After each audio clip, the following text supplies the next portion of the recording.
Welcome to midnight. সময় পেরিয়ে 12টা বেজেছে। আমি আবারও এসেছি কোনো ভৌতিক ঘটনা অথবা কোনো ইতিহাস বা পরিত্যক্ত নির্জন স্থানের হাড় হিম করা নতুন আরেকটি ঘটনা নিয়ে। এমন নতুন নতুন ঘটনা শুনতে আমাদের সাথে যুক্ত থাকুন, অজানা জগতে হারিয়ে যান। শহর থেকে অনেক দূরে এক গহীন জঙ্গলের মাঝে দাঁড়িয়ে আছে একটি পুরনো স্কুল ভবন। স্থানীয়দের মুখে শোনা যায় সেখানে গেলে কেউ আর ফিরে আসে না। কেউ বলে স্কুলের ভেতর থেকে রাতে কান্নার শব্দ আসে, কেউ বলে জানালার কাছে অদ্ভুত ছায়া দেখা যায়। এইসব গল্পকে অবাস্তব ভেবে চারজন কৌতূহলী তরুণ আরিফ, নীরা, তন্ময় ও রুবেল এক রাতে স্কুলটি ঘুরে দেখার সিদ্ধান্ত নেয়। তারা জানত না সেই রাতেই তাদের জীবনের সবচেয়ে ভয়ঙ্কর অভিজ্ঞতা অপেক্ষা করছে। চার বন্ধু যখন স্কুলের সামনে পৌঁছায় তখন রাত প্রায় 11টা বেজে গেছে। চারদিকে নিস্তব্ধতা, শুধুমাত্র পাতা ঝরার শব্দ শোনা যাচ্ছে। অর্ধেক ধসে পড়া ভবনের ভেতর থেকে যেন শীতল বাতাস বেরিয়ে আসছিল।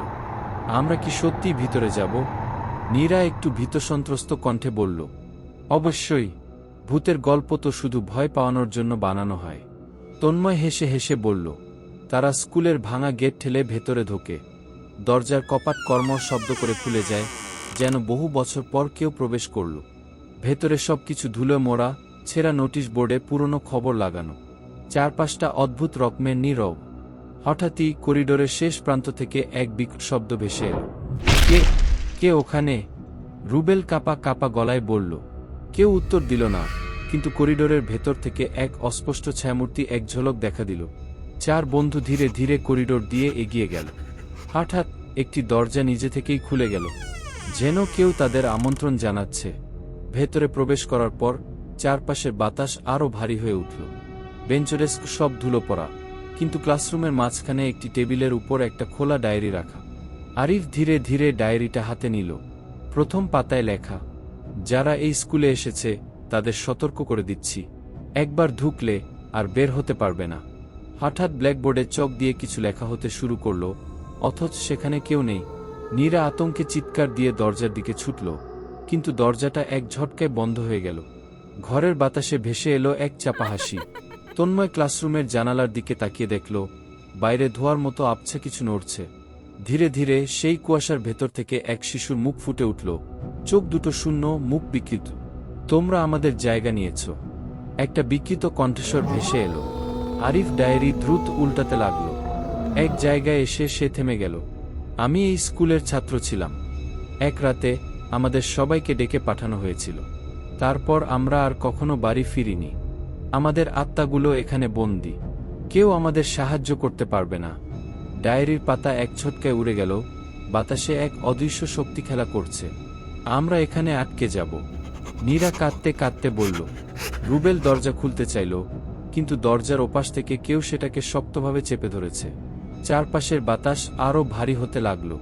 হঠাৎ ক্লাসরুমের দরজা নিজে থেকেই খুলে গেল। করিডোরের একদম শেষ প্রান্তে একটি মেয়ে দাঁড়িয়েছিল। তার পরনে নোংরা ইউনিফর্ম, চোখের নিচে কালো গর্ত, ঠোঁট বিকৃত। আমাদের চলে যেতে দাও, তন্ময় কাঁপা কাঁপা গলায় বলল। মেয়েটি একদমই নড়ল না, শুধু তার হাতটা সামনে তুলল, আর করিডোরের বাতাস বিদ্যুতের মতো ঝাঁকি দিয়ে উঠল। আরিফ ডায়েরির শেষ পাতায় দেখল কিছু লেখা আছে। সে পড়া শুরু করল, যদি কেউ আমাদের নাম উচ্চারণ করে আমরা মুক্তি পাব। আরিফ দ্রুত পড়ে ফেলল সেই নামগুলো। রিতা, হাসান, তানভীর, মিনা, তোমাদের মুক্তি দিলাম। সাথে সাথে স্কুল ভবন কেঁপে উঠল। জানালার কাঁচ ভেঙে পড়ল, এক ঝলক তীব্র বাতাস চারপাশে ছড়িয়ে গেল। বন্ধ দরজা হঠাৎ খুলে গেল। চার বন্ধু দৌড়ে স্কুল থেকে বেরিয়ে এলো। তারা যখন বাইরে এসে পিছনে তাকালো, তখন অবিশ্বাস্য দৃশ্য দেখল। পরিত্যক্ত স্কুল ভবনটা ধীরে ধীরে ধোয়ার মতো মিলিয়ে যাচ্ছে, যেন এটা কখনো ছিলই না। আরিফ মাটির ওপর পড়ে থাকা ডায়েরিটার দিকে তাকিয়ে দেখল, সেটার পাতাগুলো ধীরে ধীরে পোড়া ছাই হয়ে উড়ে যাচ্ছে।